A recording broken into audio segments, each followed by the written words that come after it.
The Mesa Chamber of Commerce Inside Business Podcast brings you a unique view of Mesa through its vibrant business community and the subjects that are important.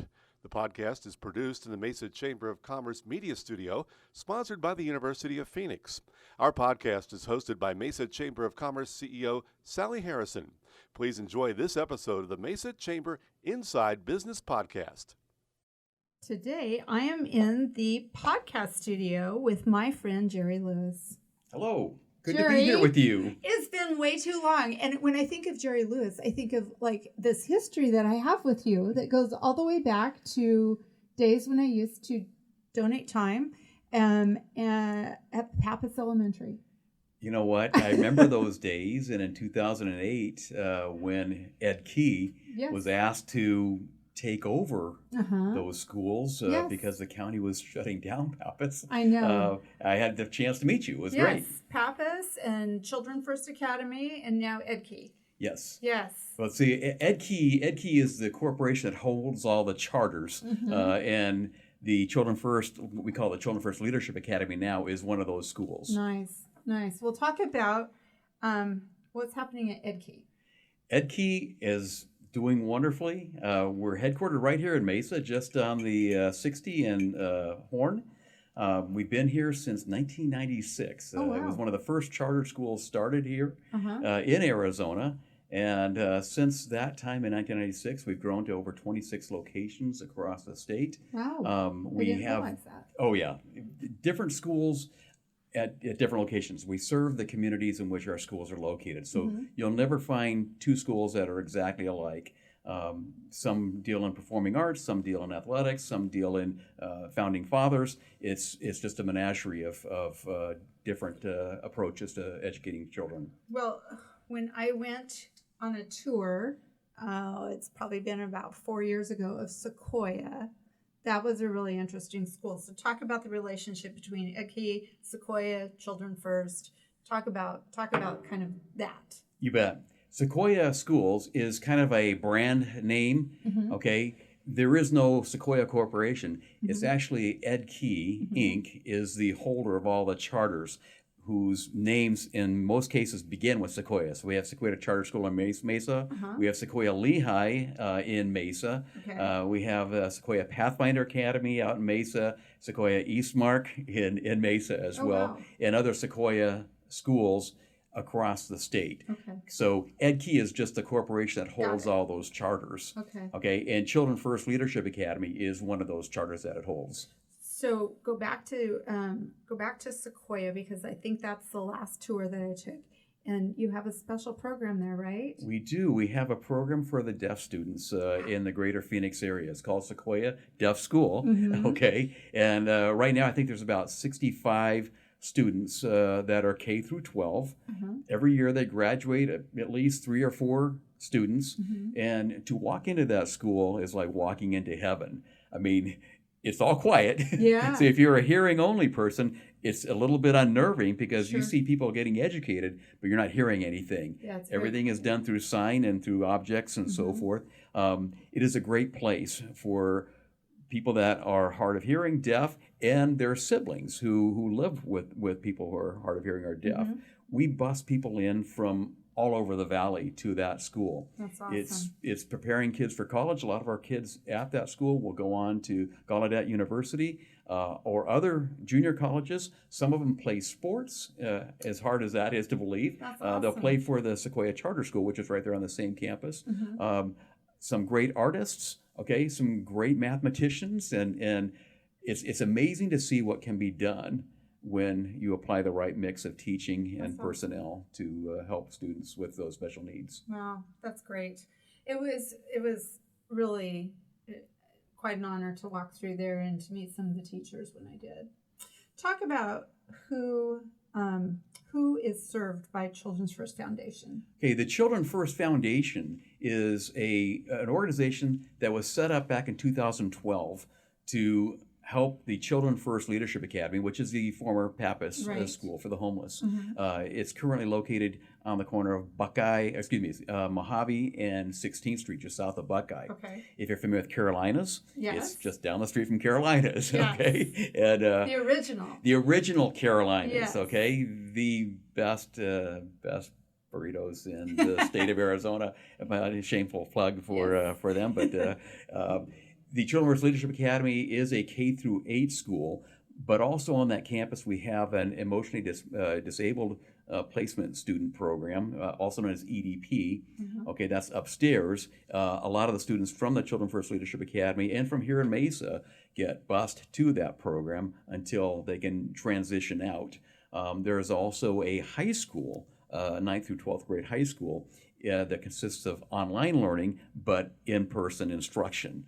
Okay, at that same campus. So there are actually three operations on the one campus. Mhm. So the Children First Foundation supports those 3 operations on the Children First Leadership Academy campus, but also other poor kids at our schools across the state. Mhm. There are homeless kids that are defined homeless by the McKinney-Vento Act. Okay, which doesn't necessarily mean they're living in a park or under a bridge or something like that. Mhm. There's a different set of criteria that are used to establish homelessness for a student.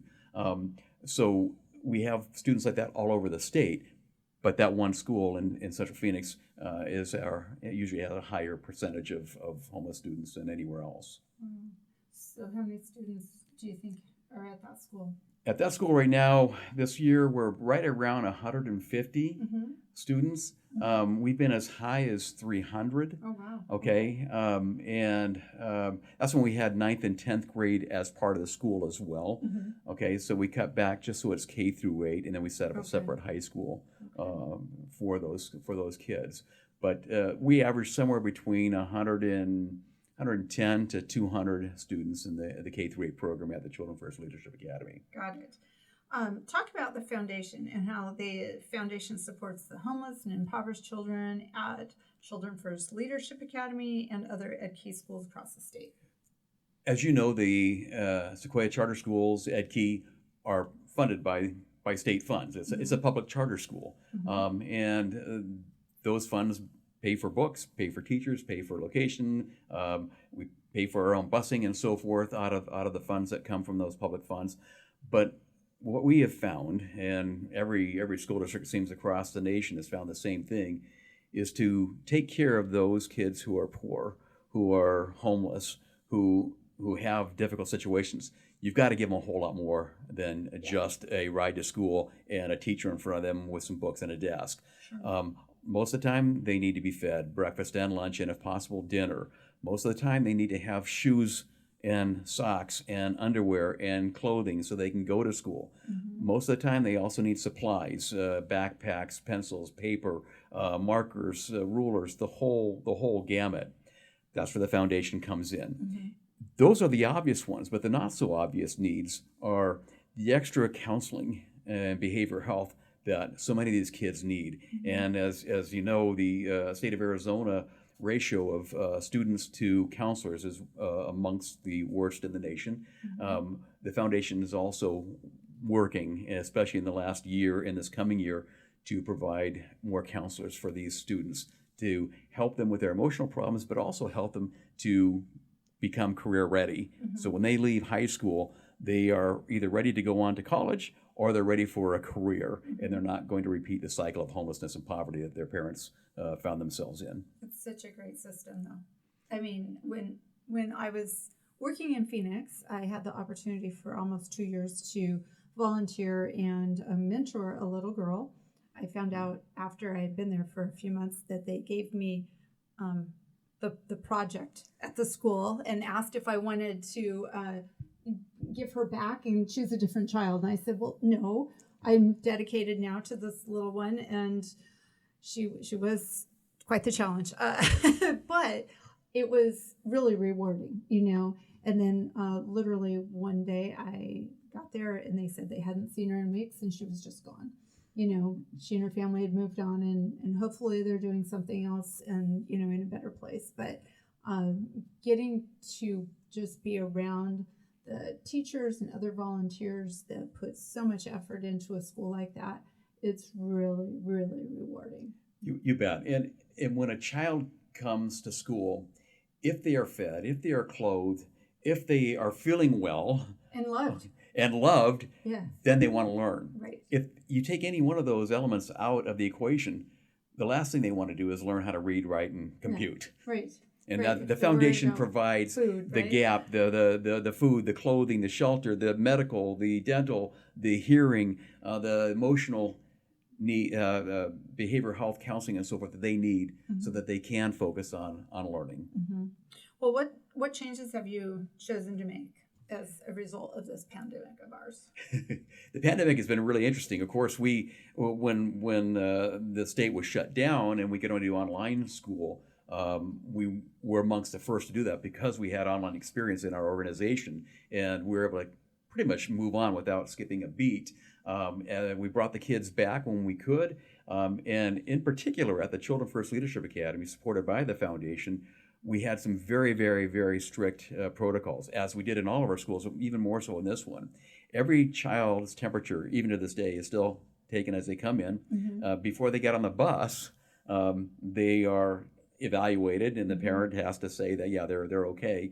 If there's any question at all, we call, and if we can get a parent, Sure. We'll take them home, or we isolate those kids if we can't take them home themselves. We're doing testing for the kids and for the staff regularly, every other week. Back during last semester, our classrooms have plastic barriers around each of the desks. Kids are wearing masks. Okay, we don't require it, but it's encouraged enough that they wear masks anyhow. We have the social distancing, obviously, especially indoors. The students, in many cases, will eat in their classroom rather than eat by their classroom in the cafeteria rather than eating in a large group wherever they want to sit. But we've done all these things, and we've also tried to educate the families on these protocols, because we can control our environment, we can't control theirs. So it's been a great education process to help these kids not just get COVID, but feel safe and validated in coming to school and wanting to learn, despite the fact that they have friends in the same complex they live in that aren't going to school, that are sitting around and playing or doing whatever they want to do. They're still coming to school and they're getting an education. And what we found, though, is in many cases where academic achievement would have dropped, our students have either stayed pretty close to where they were or have actually improved through COVID. We're very proud of that throughout the organization. Yeah, good for you.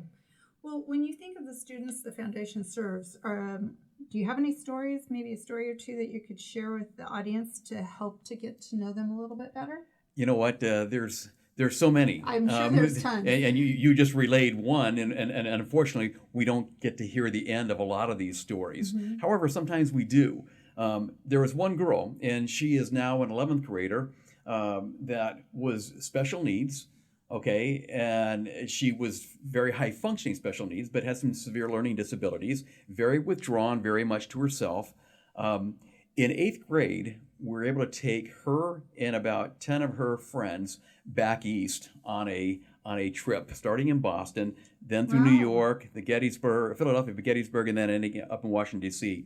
Got to meet Senator Sinema. 1 year, or the year she was there was actually Senator Flake. And they got to see the whole gamut of U.S. history. And we did this wonderful preparation course. She went from being this recluse kind of a person. By the time she got back from that, she was integrating with all of her students. She has now got a 4.0 grade point average at her school. I'm not going to name the school, okay? How old is she? She is now, 17 years old. She's a junior. 4.0 grade point average. And this girl had learning disability. She's in regular education classes now, and she's thriving, doing wonderfully.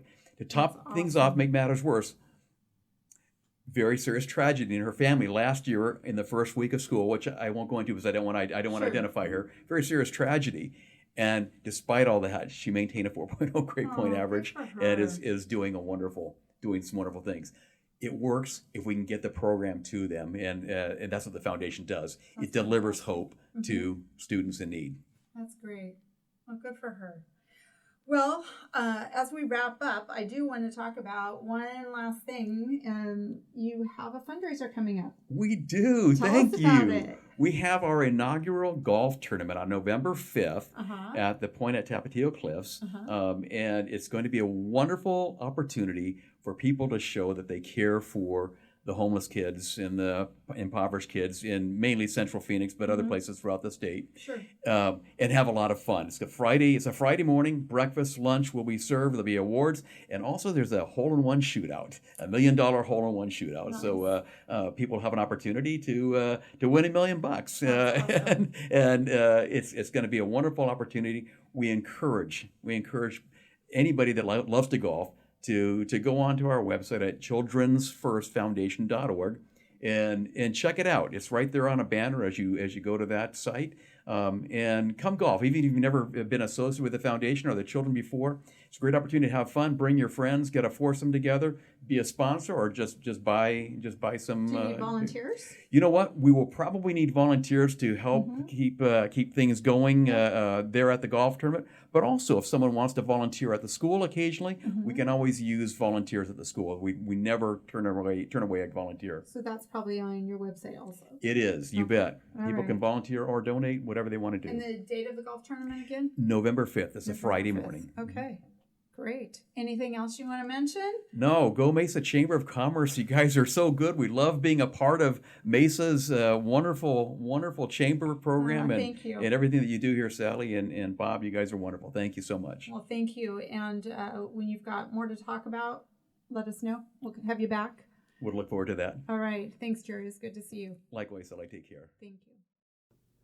This has been a Mesa Chamber of Commerce Inside Business podcast. You can find all podcast episodes at iTunes, Spotify, or your own favorite podcast website. You can also find them online at mesachamber.org. Content of this podcast is copyright the Mesa Chamber of Commerce, unless otherwise noted.